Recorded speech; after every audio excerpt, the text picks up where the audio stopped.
اتحاد محبي الشيشة المصري على الفيسبوك واللي شيشة فليفرز على اليوتيوب. معاكم أحمد مدحت، خبير في تذوق المعسل وليس في صناعة المعسل. دايما قلنا ان في جديد، والجديد دايما بيكون حصري بس وعندنا على جروب اتحاد محبي الشيشة المصري. الجديد من المثالية اللي بيعمل الفاخر في مصر الكبير منزل تفاحتين، بس مش اي تفاحتين، كاتب تفاحتين ايه؟ مصري. معسل تفاحتين مصري. طبعا معروف كلمة تفاحتين مصري دي، عارفين هنلاقي طعم ايه من غير كلام كتير. كلمة تفاحتين مصري عارفين هنلاقي طعم ايه. لأول مرة وحصريا ولسه من قبل ما ينزل السوق جالي. تعالوا نجرب مع بعض ونبدأ بينا الحلقة.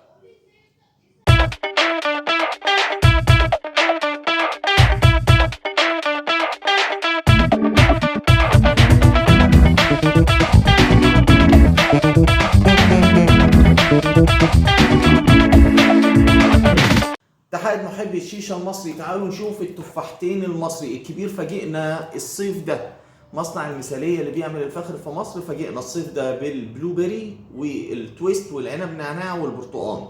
دلوقتي جاي منزل لنا تفاحتين مصري ومنزل لنا كمان الخوخ. بس الحلقة النهاردة عامة هتكون على التفاحتين المصري، وانا متأكد ان لسه في حاجات كتيرة جديدة نازلة.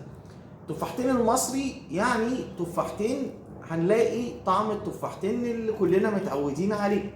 ده كلمة تفاحتين مصري. انا كل ده تفسيري من العلبة، انا ما دقتوش واول مرة ادوقه دلوقتي. هو بالمناسبة بس احنا النهاردة وانا بسجل الحلقة 28/8، ده انتاج اغسطس اهو 25، تمام. والصلاحية لاغسطس 2027، ماشي اهو انتاج اغسطس 2025، تمام. العلبة كلها بالكامل اهي، من تحت هنا فاضية مفيش حاجة، مكتوب تفاحتين مصري زي ما احنا اتعودنا. الكبير ال 250 جرام بتتباع في السوق من حوالي من 95 ل 100 جنيه تقريبا، تمام. واحنا هنفتح دلوقتي ونجرب نشوف كده ايه الاخبار. ان كلمة تفاحتين مصري دي يعني شد الانتباه. طبعا عاملين البندرول الخاص بالضريبة، الباكجينج بتاع الكبير اللي متعودين عليه العادي اللي عامل زي بتاع الفاخر بالظبط، ولكن بدل كلمة الفاخر حاطين الكبير، تمام. الناس اللي هتسأل هنجرب على شيشة ايه؟ هنجرب على شيشة عادية خالص. هو بس الفرق ان المرة دي الحجر ده انا مخصصه للتفاحتين غويط، تمام. الحجر ده متطعم تفاحتين وما اشربش عليه غير تفاحتين. شيشة خليل مأمون عادية خالص اهي، واحد دور، تمام، لأي طبي عادي.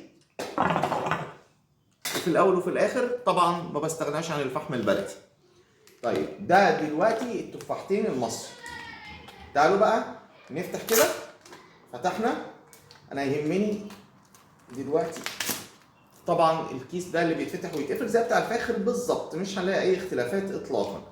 هنفتح ونشوف الريحه.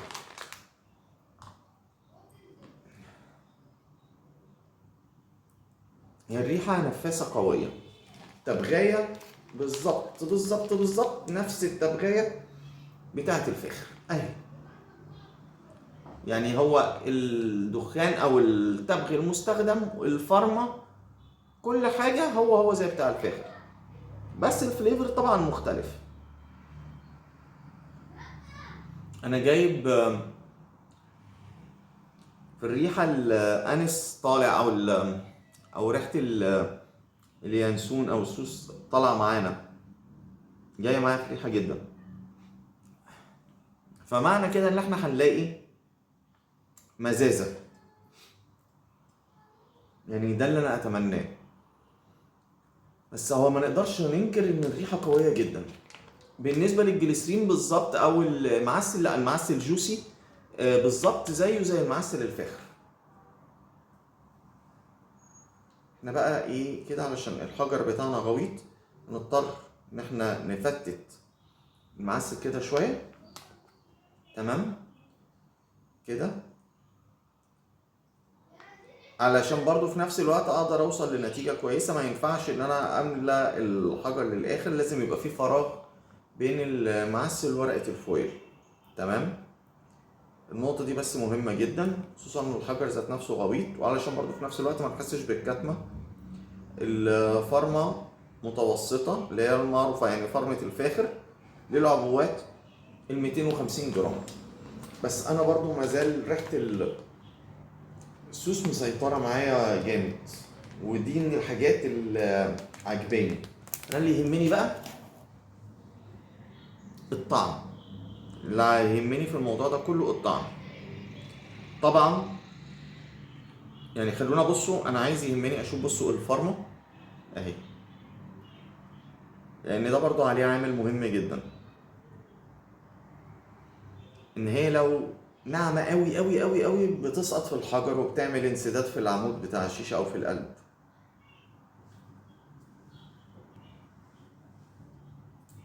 احنا دلوقتي كده الحجر اهو تمام، يعني سايبين زي كده ايه نص ملي كده علشان ايه نشوف ورقة الفويل. نحط كده، دي ورقة فويل عادية على فكرة مش السميكة، ورقة فويل قصدير عادية خالص تمام.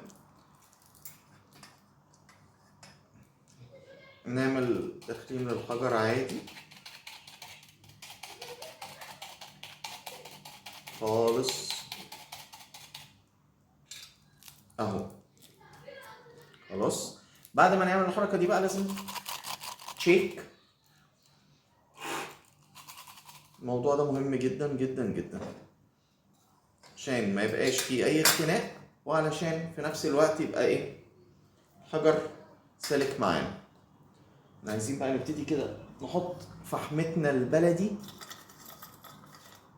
الجميلة ونشوف كده ايه الاخبار.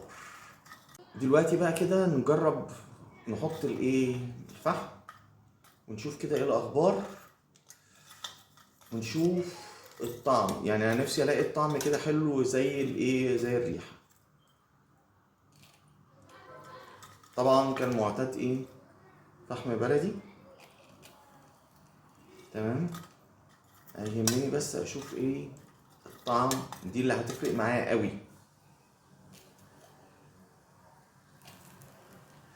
هنكتفي ب3 حتت لان انا حاطط 3 حتت يعتبروا كبار، في نفس الوقت الحجر ده السقف بتاعه مش كبير.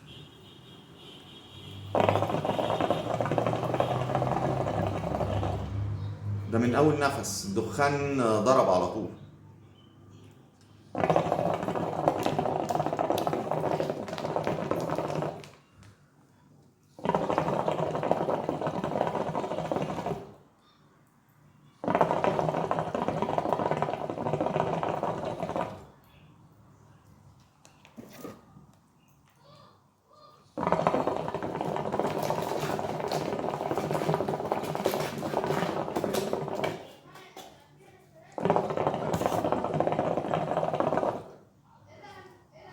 لا الدخان الكثافة بتاعته بالسحب قليل، لا يعني نقدر نقول كده قريب للفيب جدا.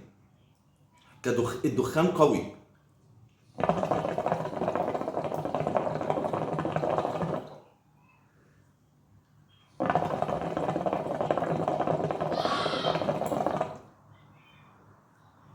الدخان قوي جدا. نيجي بقى للطعم، ودي النقطة اللي هتفرق معانا، لطعم التفاحتين المصري. التفاحتين المصري بتاع الكبير مبدئيا كده.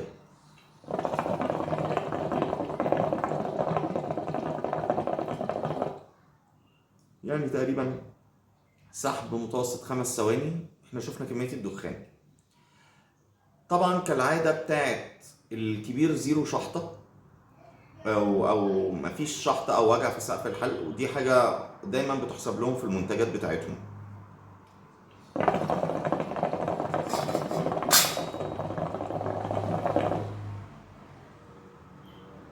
طعم التفاحتين بقى باين مع سنة الأنس أو السوس.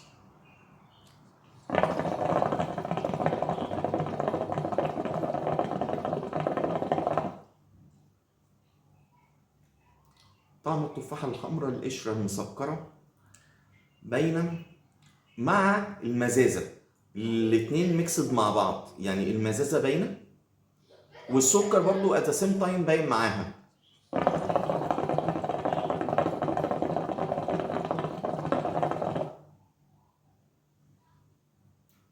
طعم التفاحة الخضراء المزازة بتاعتها واضحة جدا جدا جدا.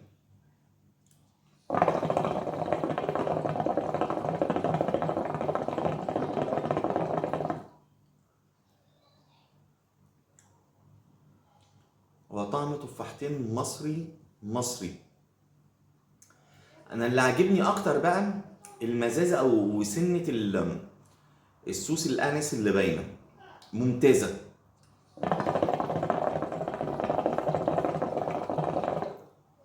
مش مغطية على التسكيرة بتاعت التفاحة الحمراء على فكرة.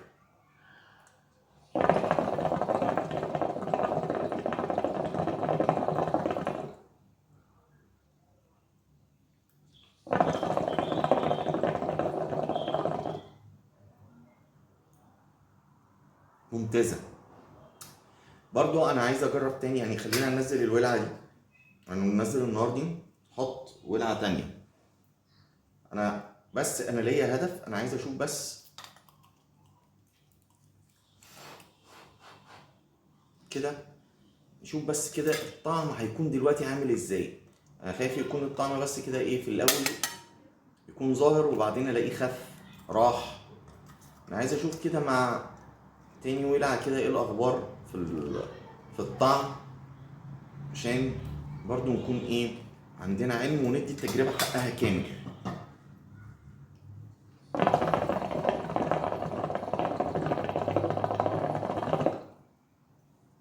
دخان زي ما هو مفيش مشكلة.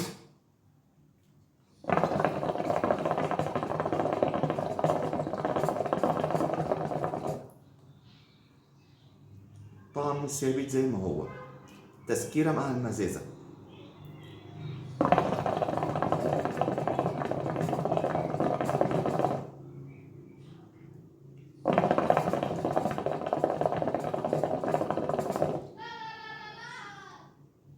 تسكيرة طالعة، المزازة بتاعت التفاحة الخضراء ظاهرة وواضحة معانا، مع سنة الأنس أو السوس واضحة جدا.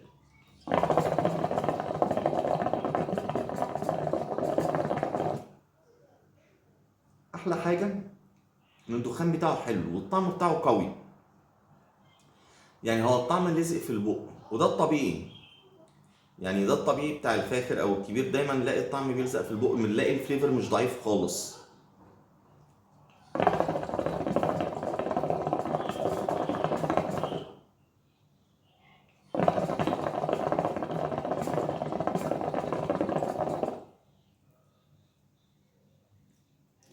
أنا اللي عاجبني فعلا سنة المزازة اللي طالعة ممتازة.